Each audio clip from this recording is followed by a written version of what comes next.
$80 games might actually save gaming. I think I know where he's gonna go in this video. I could be wrong. I think he's gonna go the inflation route, which if he is, he's 100% right. But at the same time, I don't know. I don't know. I feel like the games industry in the AAA market has become way too bloated, but at the same time, games have also not gone up or down in price almost my entire life. Like AAA games anyways.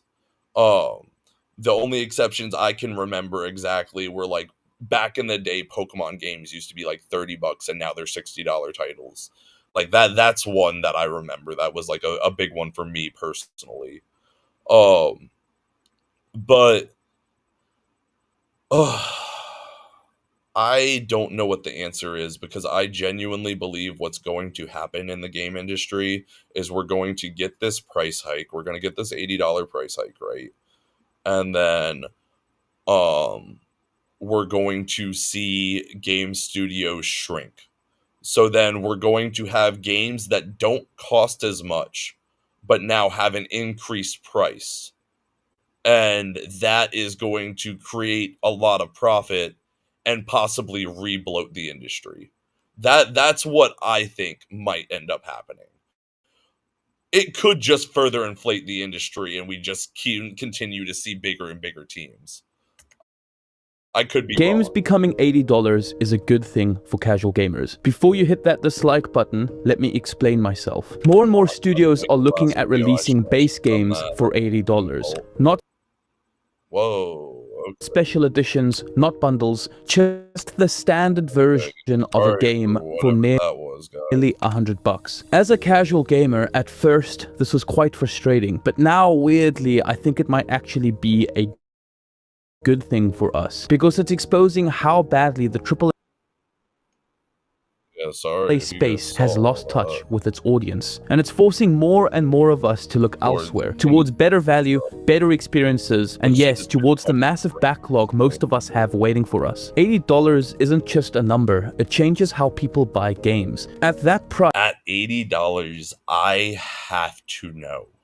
I have to know it's a good experience. Like if I'm throwing $80 down, there better be no bugs, there better be no bullshit. Like I genuinely need the purest experience possible. And none of this like selling me early access for $80 bullshit and everything else like that. Like it's just not going to be acceptable anymore. Like if it happens, like we just like, and I get you can vote with your wallet. Don't buy it, right? But like I don't want to watch all the studios I love die either. If they're putting out genuinely good content. If they're not, then I guess they deserve to die.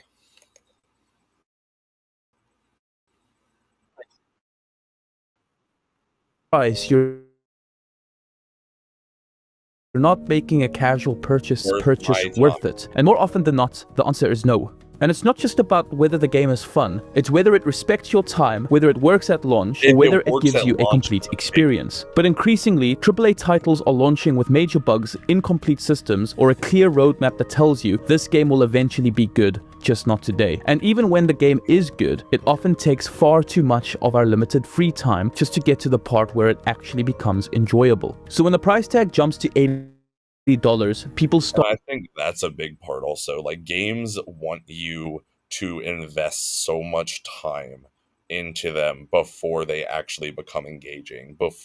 And like we're starting to see now that games are starting to gear themselves towards more engaging systems and not grindy systems, which I hope we start to really gear ourselves towards. And I really need to make the video. It is going to be the next one I actually make, like the next actual sit down video we do where I have the whiteboard and everything, about how game systems need to have synergies between gear, skills, and perks, and use the level system as the grind for the numbers go up in your brain. So you use that to engage the player with the numbers go up. You do things, you watch the number go up. And then after that number goes up, you give your player a puzzle to solve between their skills, perks, and gear. And when they put the puzzle together, it engages them more in the actual, like, the gameplay is the reward. The gameplay getting easier is the reward for solving the puzzle. I'm gonna go more in depth into it in the actual video, but let's let him start asking, why would I pay more for less confidence in what I am buying? Now, let's not pretend that this is coming out of nowhere. This price hike isn't being introduced in a golden age of AAA quality. It's happening at a time when the big studios have burnt an enormous amount of trust. Not in AAA, but, like, I would argue we've gotten some of the best games this year. Like, Expedition 33 is a masterclass in gaming, as well as the fuck else? Kingdom Come Deliverance 2 came out. Tainted Grail was really good, but I'm talking AA studios right now. None of them are the AAA big hitters we know, and the only one that did put out one was Bethesda, and Virtuos is the studio that actually did the remaster for Oblivion. So, like, we can't even really say that. And the only actual game Bethesda did publish, they didn't develop, which was Doom. Dark Age also didn't do that well. So it's hard to say this year. Games like Halo Infinite, Battlefield 2042, Redfall, Avowed, Dragon Age The Veil God, and any of the latest Call of Duty titles have completely misjudged what players actually want. You can only disappoint players so that trust is broken. That's not just tone deaf. You're burning the last bridge you have with your audience. Now, let's not forget the bigger context. Life in general is more expensive than it has ever been. That's a big thing. Like, gaming is a hobby. It's not a necessity. So it going up in price isn't going to, like, games going up in price isn't going, like, people aren't going to go out of their way to still pay that $80. They might want to, but they don't need to. And if they don't need to, then they're not going to, if that makes sense. If they don't have the expendable income, which a lot of people don't anymore. Like, right now, I know I can't afford to fucking throw down $80 on a brand new game, even if I genuinely want it. Like, I can't throw $80 down. Okay, I got my new game. I can pay $20 for Game Pass, and if it comes day one to Game Pass, I can play it. Then I can. But throwing $80 on day one on launch isn't going to happen. And by the time fucking I do eventually get that $80, maybe another game came out that is $80 that maybe I want more by that time. So now you've lost your initial purchase. So it's hard to say if it going up is going to actually, like, help people actually, like, people aren't going to buy as much. Everything has gone up. So naturally, we, your casuals, are tightening our budgets, and luxuries like video games are even less of a priority now. We're being more careful and more selective with our purchases. And that's where this whole $80 shift becomes a breaking point. Because if a game's not guaranteed to deliver, we're just not going to take the risk. Not when there are dozens of other options out there for half the price or less. Here's something that's often overlooked. Casual gamers aren't just worried about money. We're worried about time. If I only have 2 hours to play on a Saturday... Why would you play a shitty game for 2 hours? When it's the only 2 hours you have to relax in the entirety of the week? No, you're going to fucking turn it off and go play another game that you know is going to genuinely respect your time.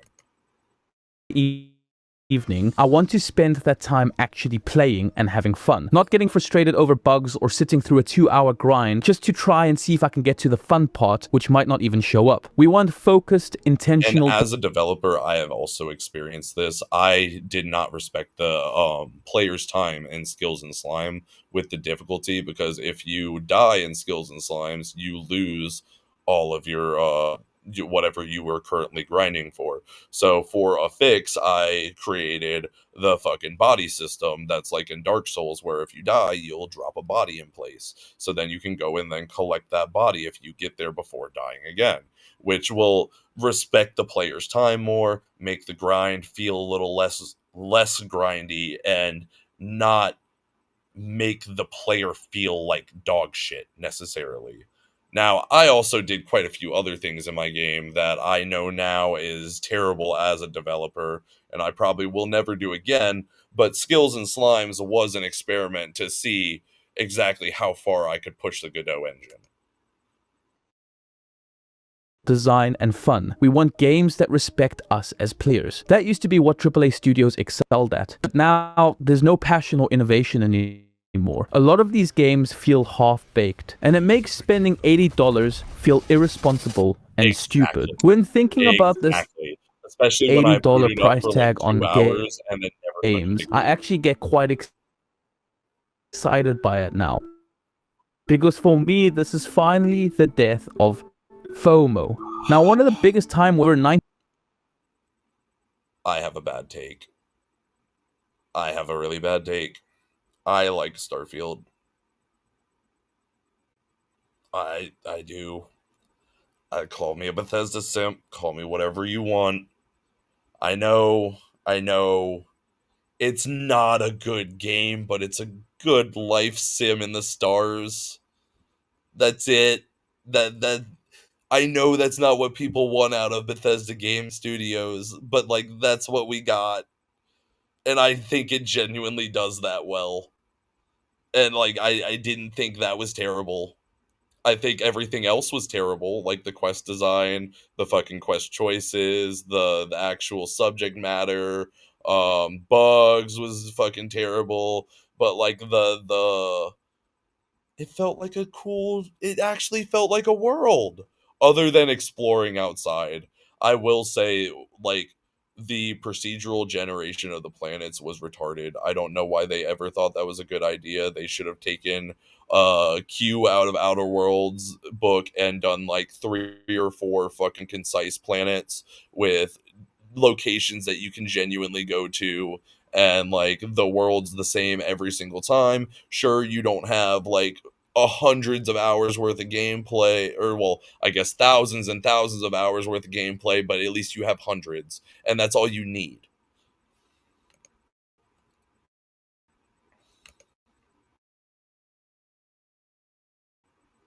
Showed up. I felt scammed out of my time and money after playing that game. I could have played so many more incredible games instead. And now looking back, I think the only reason why I pushed through playing Starfield was because of FOMO. I was scared I would miss out on fun that never actually showed up. A lot of these AAA companies have already ruined their reputations, but sticking $80 on these games has finally killed any remnants of FOMO for me. So I'm so excited to finally get through my backlog now. All this negativity aside, there really has never been a better time to be a gamer. Which actually, because of how many good games are, like how much trash has been coming out and everything else, I actually have been getting through a lot of my backlog. Modern indie games and smaller titles have honestly given me some of the most fun I've ever had in gaming. A lot of these games are made by devs who actually know and understand what players really want, and they're bringing originality and innovation to the table. They're also the only reason features like couch co-op are still alive. These games are cheaper, they're creative, and they're often better designed than their bloated AAA counterparts. And the result, most of us have backlogs with tons of brilliant, untouched experiences just waiting for the right moment. So now when an $80 game drops, I'm not going to be tempted. I'll be relieved. Now, I think one message a lot of AAA studios like Ubisoft or EA Games needs to hear is that they've lost their throne. They simply aren't it anymore. It feels like they're living in some weird delusion. Just because some incredible developers like From Software or Larian Studios are praised, doesn't mean that they are on the same level simply because they also make big games. They aren't the same anymore, no matter how much they try to convince us. Now, I'm gonna say something a little bit controversial. Grand Theft Auto 6, if it lives up to its hype, could easily sell at $100, maybe even $120. I'd buy it. I just sat here and said I can't afford $80, but I'd find a way to fucking get GTA 6 because I know that's going to be a good game. There's not a single shred of doubt in my mind that that game is not going to be pristine. I probably could play GTA 6 for the next 5 years, make content about it the entire time, make money on the content that I make about GTA 6, and have fun the entire time doing it. And I could. And I know that's going to be the case. They've already done it like fucking 5 times. How is this going to be any different?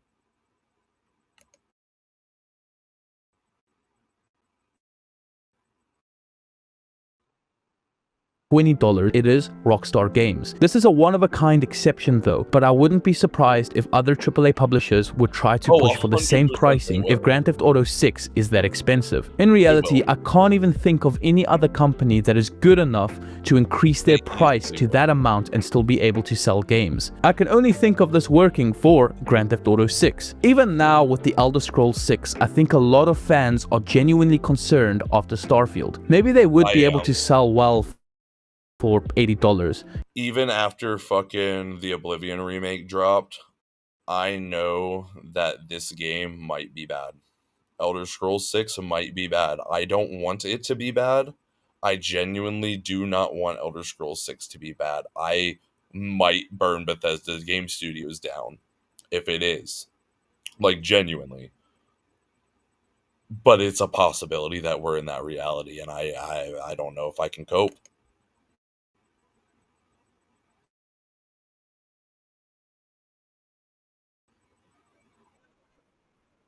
Even The Witcher 4 working outside of sequels to beloved record-breaking titles. What we're seeing instead is mid-tier studios pretending they belong in that category, like Borderlands 4 for example launching at $80 when the franchise hasn't evolved in over a decade. They're fun games, sure, but they're not masterpieces. And treating them like premium luxury products doesn't build confidence. It signals greed. And here's the danger. AAA studios are slowly pushing away the audience they rely on most. Not the YouTubers or streamers, not the hardcore grinders, but the everyday players. The ones who buy a few games a year, the ones who gift games during holidays,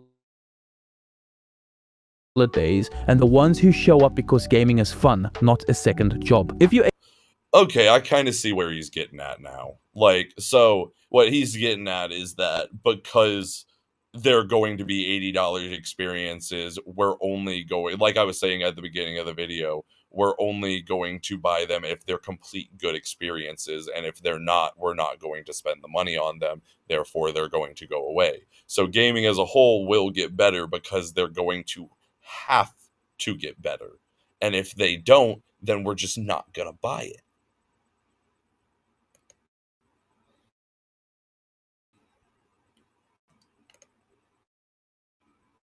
alienate those players, you're not just shrinking your profits, you're shrinking your future. And that's exactly what's happening. People are shifting to titles and to older games because there, at least, you feel like you're getting something for your money. In a strange way, this whole $80 pricing trend might be doing us a favor. It's forcing players to be more thoughtful with their time and money. It's reminding us that there's a whole world of games beyond what is being heavily marketed to us. And it's putting pressure on AAA studios to actually earn the price they're asking for. So, well, and hopefully it does. Hopefully it puts the fucking pressure on, and hopefully they have to start actually fucking putting out decent, like, imagine if Elder Scrolls 6 came out with Tainted Grail's build system, but fucking Bethesda's quality writing, like Oblivion quality writing. Like if we got like that quality of writing with that quality of gameplay, like the game industry wouldn't be worried about how good fucking Baldur's Gate 3 did.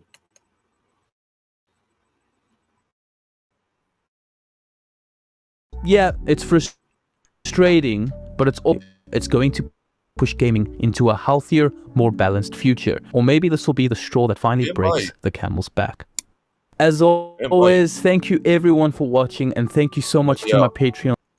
There's the video. I'm gonna go ahead and fucking link it if I can. There we go. Link it in chat.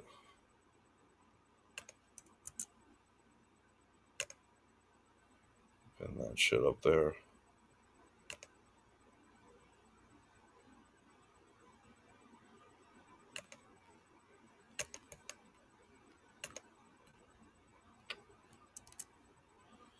Pin it up there.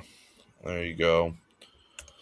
But yeah, I could see where he's coming from. I genuinely think $80 games is going to suck for a while because a lot of people are going to inevitably get scammed at first, especially a lot of the casual gamers that he's talking about. They're going to buy bad products. Like I'm sure there's someone that's going to buy Borderlands 4 for $80, even though it's not going to be like a fucking record-breaking box office hit. There's still going to be one person that buys that $80 game and has a bad experience and is scammed out of that $80. And it really sucks because we're going to have to deal with those growing pains until the gaming industry actually does correct itself. But yeah, that's why I tend to try to keep my games like cheap or free also, because I know people just don't want to pay for games anymore, honest to God.